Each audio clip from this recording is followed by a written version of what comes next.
You cannot really fix filler with more filler. You have to dissolve and restart. So much younger than she used to. It was the filler that was aging her.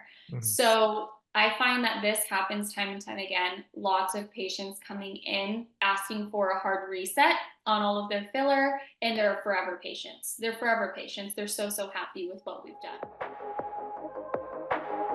Welcome to the Beauty Talk podcast, where we feature how the best medical practitioners help their patients to look better, younger, and healthier. Now, enjoy the show, and here's your host. Daniel Gao here. I'm the host of Beauty Talk, where we feature the top medical practitioners in health and beauty, both inside and out. I have Amanda Solar from Southern Oregon Medical Aesthetics. Amanda started her education at OSU, where she obtained a Bachelor's of Science in Microbiology and a minor in Chemistry. She went on to receive her Bachelor's of Science in Nursing from CSU San Marcos. Since graduating, she's been practicing in medical aesthetics and has been trained by some of the best in the industry, including Lori Robertson, Gideon Kwok, Julie Horn, Dr. Sadat, Amaris Murphy, Vincent Smith, and mentored by Joyce Solar. She is known in Southern Oregon for her educational videos on social media and exceptional lip filler outcomes. She loves attending continual education trainings and conferences and aspires to teach others in the future. So Amanda, welcome on the show. Glad to have you here. Thank you. Happy to be here. Yeah, so let's dive into it. How did you first get interested in aesthetics? So it's quite interesting. I have a unique situation where I was always interested in dermatology. So originally I was gunning for the dermatology route, which is why I originally decided to go to OSU for microbiology. And over time it developed. I discovered aesthetics through my mom. So she is an aesthetic injector, and she introduced me to this whole new world of taking care of skin in a different way that dermatologists do and keeping people young. So I started seeing a little bit more and more of what she does, shadowed her, and I began to grow this love for it from a very early start. So I was very fortunate in that aspect. Got it. Now you mentioned being mentored and also working with your mom. So I would like to get your input on what it's like working in a family practice, because I think I don't see too many of those situations where the next generation is involved in the practice. So could you talk a little bit about what it's like working in a family practice where it's your parents are working there, then now you're working in there? What's that like? I actually really love it. I get this question often from patients as well. And a lot of people, they go, oh, is it ever a little difficult working with your parents? And I find that it's a great opportunity because I can ask as many questions as possible as needed, and I learn a lot from them. So I really do love working with them, collaborating with them, seeing what new knowledge they bring to the table, and then as the newer generation comes in, how I can contribute to that as well. All these new things that are coming to light that they didn't know about. So I find that it's really nice to be able to be comfortable with people that you work with, and I never run into problems with them. It's actually quite fun. We do tell our patients, you can tell your work that you're just going to a family practice instead. That's fantastic. I think that's really great to hear, because I know that even husband and wife working within a business can sometimes be a little bit tough to do, but then also having the children and the parents working together. But I think that speaks volumes to your character, that you're able to work very well with your parents within the practice. So Definitely, yes. I want to dive a little bit deeper into the practice itself. Can you discuss what are some of the most popular treatments that your patients come to you for, and also why do you think that they're so popular? Well, for one, definitely for myself, it's lip filler. I find that it's super popular. One, because you've seen instant gratification. There's a lot of talk out there currently about how it's trending out, but I actually believe that it's still as popular as it ever was. It's just a little more of a natural result that we're looking for now. I find that it's super popular due to social media. I do a lot on social media, a lot of educational videos, and the people in Southern Oregon, I don't think they're used to as much of that exposure as someone would be in California. So I find that that is one of the more popular ones for me. Same with Botox, Dysport, Xeomin, the neuromodulators. That kind of education and giving it to the public here, I find that's what a lot of people are coming for. Now, as the practice as a whole, I find that there's a lot of people coming in for hydrafacials, for one, just dipping their toes into aesthetics before doing injectables. Another would be Ativa and threads. So those are a little bit more advanced treatments here that Philip does. And I would say Ativa and threads are the wave of the future as far as medical aesthetics goes, because they're non-surgical and they can get facelift-like results without having to undergo the knife. So I find a lot more patients are catching on to that kind of stuff and seeing how long they can push out getting any type of surgery. And they're finding that here. So I find those ones are really, really popular. And the last one would be film treatment. So radiofrequency microneedling. I do that treatment on the regular. The esthetician here, Carly, she does that on the regular as well. That machine is running every day of the week. Wow. Interesting. You brought up a point as you were going through some of these popular treatments. You talked about more natural results. And I've been talking to a lot of providers across the country, and I'm hearing kind of a common theme is that people are looking for more natural results. They don't want to have that really done up Beverly Hills, like bad celebrity job kind of thing. Like, are you kind of seeing the same thing in your experience? Definitely, especially in the demographic here in Southern Oregon. Nobody wants what we call the LA look.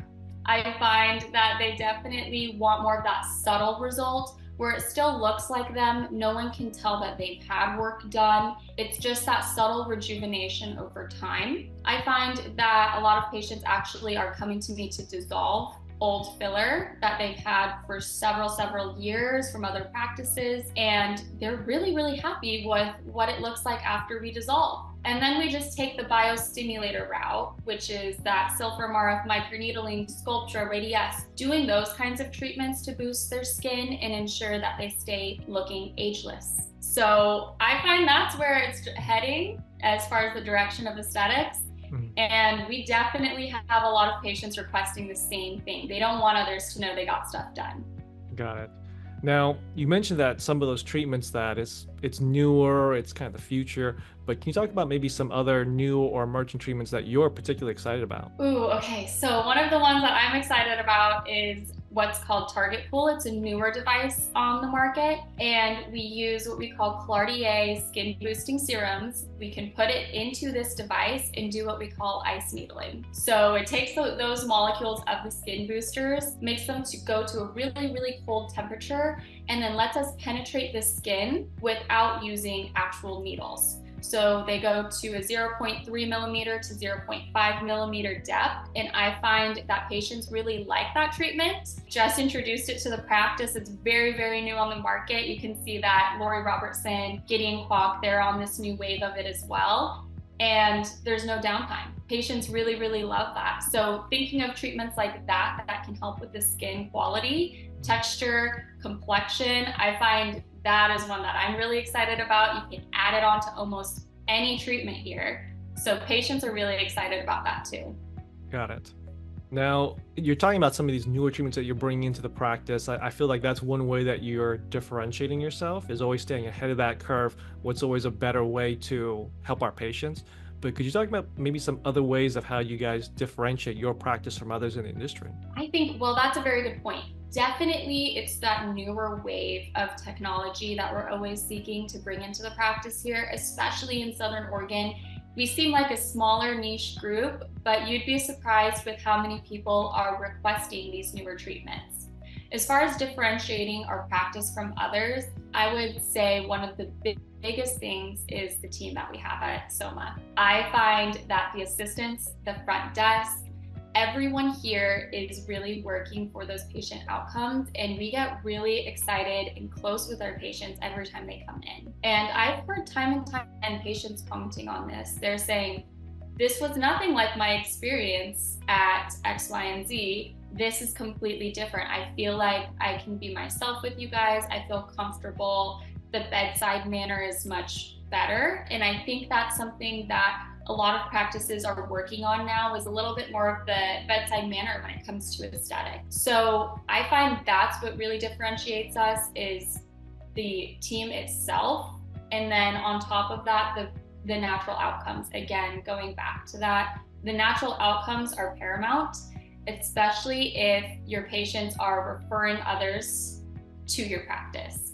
So I find that a lot of patients, that's how we gain more traction, is by patients talking about us. They're like, we always say, they're our walking billboards. We always want them to look natural, be very happy with their outcomes, and enjoy the experience when they come into the office.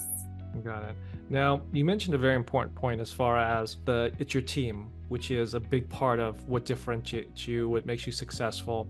And I want to bring this up because I think it's very important for practices or just businesses in general to understand. It comes down to your team, but also the culture that you've built to attract the right people and that they're all aligned with that goal. So, could you talk a little bit about how you were able to develop that culture, how you were able to attract those team members?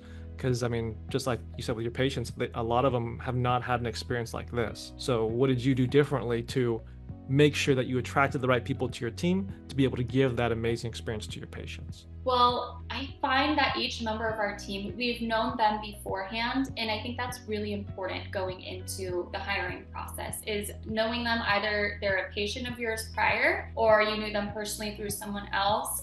It speaks a lot to their character, because when you're looking for a team member, application and resumes only say so much.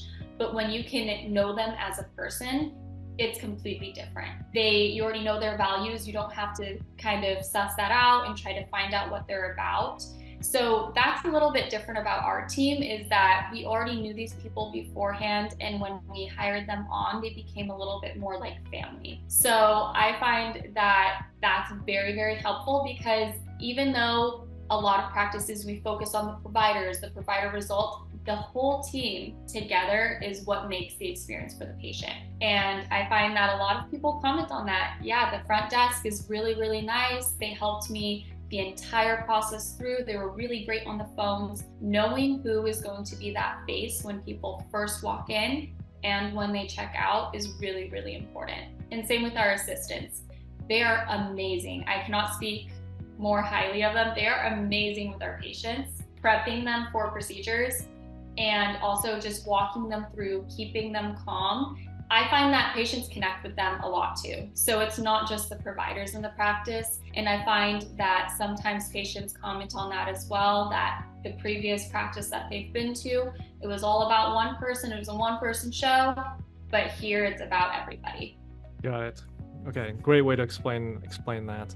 Now I want to jump over to the education side, because you mentioned before that you do a lot of educational videos. So when someone comes into the practice, how do you approach educating them on the treatments you offer and also the benefits? I'm sure some people come in and they're looking for one thing, but they really need something else. So how do you approach education when someone who's in front of you? Definitely. So we also talk a lot about that in aesthetics. We call it the art of the consultation. And when it comes to patients coming into the practice, when they come in, what they expect is our front desk. First of all, they offer them a drink, they check them in, and our assistants bring them back. When I am going to assess a patient, what I typically do is ask them what their concerns are. I never start pointing out, hey, you need this, that.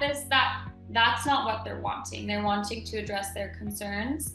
So I usually ask them what their concerns are and start there. I find that a lot of patients, they may not have so much of a skincare routine. So maybe we kind of venture into another aspect of aesthetics other than just the treatments. We start talking about skincare, and then it brings up another topic. And then we venture into that topic as well. And you're right, a lot of patients, they do not understand the breadth of aesthetics, especially when they walk in the office. They find that they're so surprised that there's more than filler and Botox out there now. So a little bit of educating them on that. And you could tell they're a little bit overwhelmed with all of their options. So I typically give them a treatment plan, and I also explain each treatment, risks, benefits. I kind of go through the consent forms with them as well in that moment, and let them know what to expect, because managing patient expectations is really, really important in this field. So I typically just walk them through each treatment that we see fit for them that will address their concerns, and then we go from there. Got it. Now, I want to ask about what are some of the common misconceptions you get about the treatments that you provide, because I'm sure, and you kind of mentioned this, people come in, they only think that Botox and fillers exist and there's nothing else. So, but what are some of the other common misconceptions you get from people who come in looking for your treatments? Common misconceptions. The first one that comes to mind is that filler will look fake.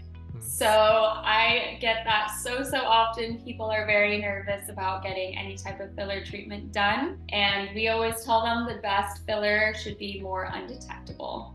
So I find that what people are seeing in Hollywood, in the news, and those overfilled, a little bit more puffy faces as time goes on, it does not have to be like that.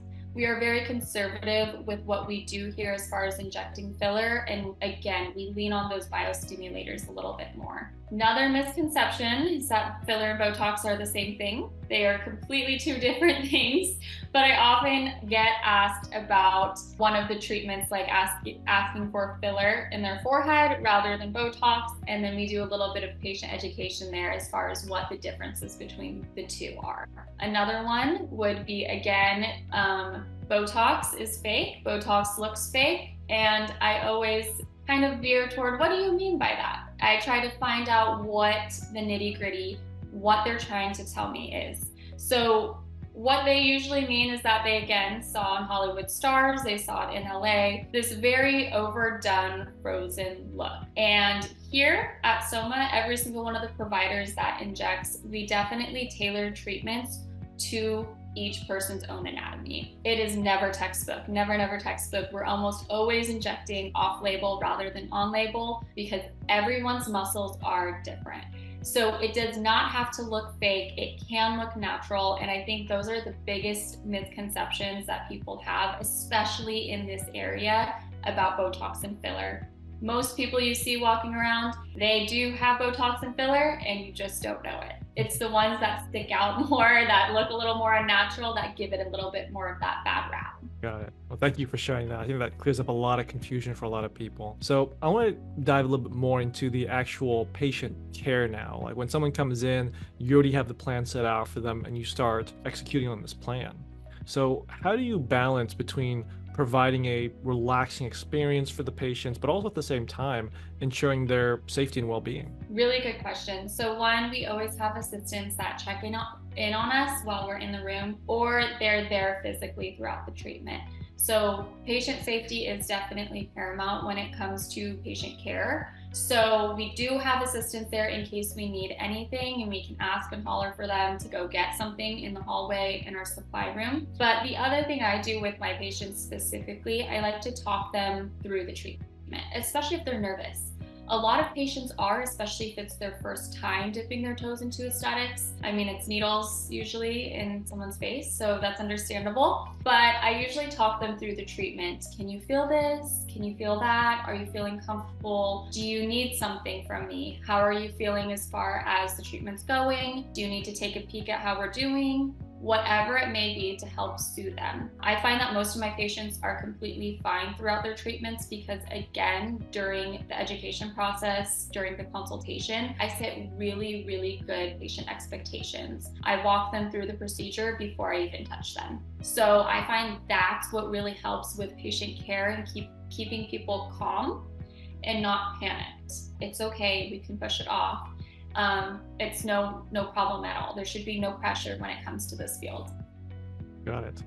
Now, you alluded to this before, but I want to get your thoughts on this because when people think about treatment, or medical treatment, there's always going to be a process, a procedure, there's a protocol that you have to follow. Yeah. But when it comes to the aesthetic side, what role do you believe creativity plays in your approach to patient care? Huge amount. That's a very good question. I find that this question often comes up when nurses actually ask me how to become an aesthetic nurse and how to get into this position, how it differs from regular nursing care in the hospital versus the creative side here. So creativity is within everything we do here. Your provider matters the most out of anything that you're going to do. A syringe of filler is just a syringe of filler until it's put into someone's hands. So as far as creativity goes, I find that is really important for patient outcomes and to make sure that your patient is on the same page as you. I find that's the same with plastic surgeons as well. You choose your plastic surgeon based off of their style, their results, their outcomes, and I think that's the same here as well. So with aesthetics, I find that social media has been playing a really big role in this aspect of it, especially when it comes to before and afters. Patients really like to see what you're doing before they get it done. And I would too before choosing a provider. Got it. Now, throughout your experience, Amanda, I'm sure that you've seen some particularly challenging cases that you've worked on. So could you share maybe one or two stories of a really tough case that came in and how you were able to achieve a successful outcome for them? Yes. So this story is of one patient in particular, but seems to be a repeating story that happens over and over. I had this patient come in and they had been injected by multiple different injectors in the area. A lot of times they were seeking to be a model for those discounted prices, which now we know is a no-no. But a lot of times patients do that. They try to seek the best price in something. So they'll opt to be a model, and usually being a model for something means that it's the injector's first time injecting a patient in that specific area. So I had this patient come in. She had been a model for several different injectors, and you could tell that her self-confidence was lower than what it used to be. She sat down in the chair and just told me to assess her and tell her what she thinks I should do. So I said, okay, let's start there. And I let her know that it would be the best plan of action to actually dissolve the filler that had been done, because it was within several different layers of the skin on her cheeks and in her lips. It had migrated, and it was actually making her look more puffy rather than refreshed and rejuvenated. So with this patient, we went through actually 3 rounds of dissolving, and it took quite a bit of dissolving agent, but you could see the progression of her confidence level throughout each one, our before and after pictures. There was so much filler in there. We got all of it out, and then we did a little bit, very conservatively, a refresh to her lip region just so that it was a little bit more smooth. Afterwards, she was beyond happy, and she has been referring patients to us ever since, saying, do not go anywhere else other than SOMA. They're the only ones I trust. Everyone else has tried to fix filler with more filler, which as an aesthetic practitioner, we know that is not the case. You cannot really fix filler with more filler. You have to dissolve and restart. So that is just one story of one patient that has come in and has had an exceptional result. She looks so much younger. On her before and afters online, so many comments, people saying she looks a decade younger, so much younger than she used to. It was the filler that was aging her. So I find that this happens time and time again. Lots of patients coming in asking for a hard reset on all of their filler, and we do a full dissolve, and then we do little touch-ups here and there if necessary, and they seem to really, really take to that, and they're forever patients. They're forever patients. They're so happy with what we've done. Yeah, that's a great story. And it's actually, there's one thing you mentioned in there as far as confidence. Like you can see your self-confidence dropping after you had all these other procedures done.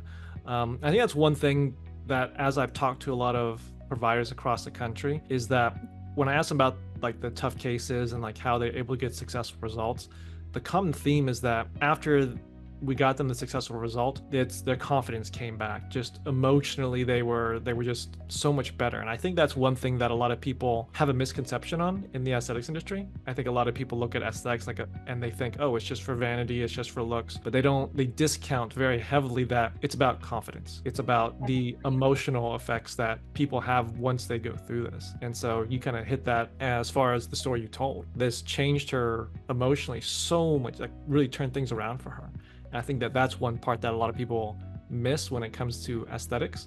It's not just vanity, it's not just looks.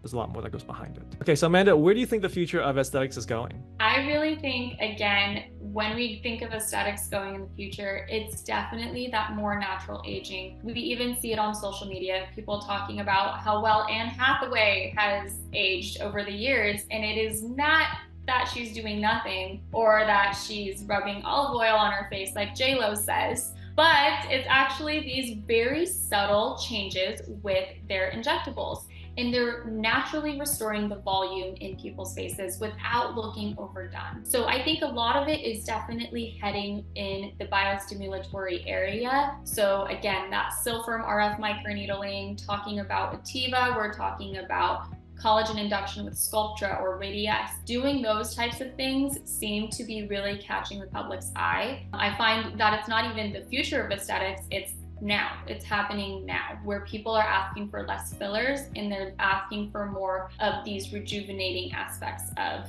aesthetics. So that's definitely where I think it's heading. I think it's going to stay there. I don't think the trend of the really, really big overdone cheeks and lips is going to come back anytime soon. I find people think that their confidence does better with these subtle enhancements, that they still feel like them. Got it. So Amanda, I have one last question for you, but before I ask it, I want to point people to your website at www.somedicalaesthetics.com.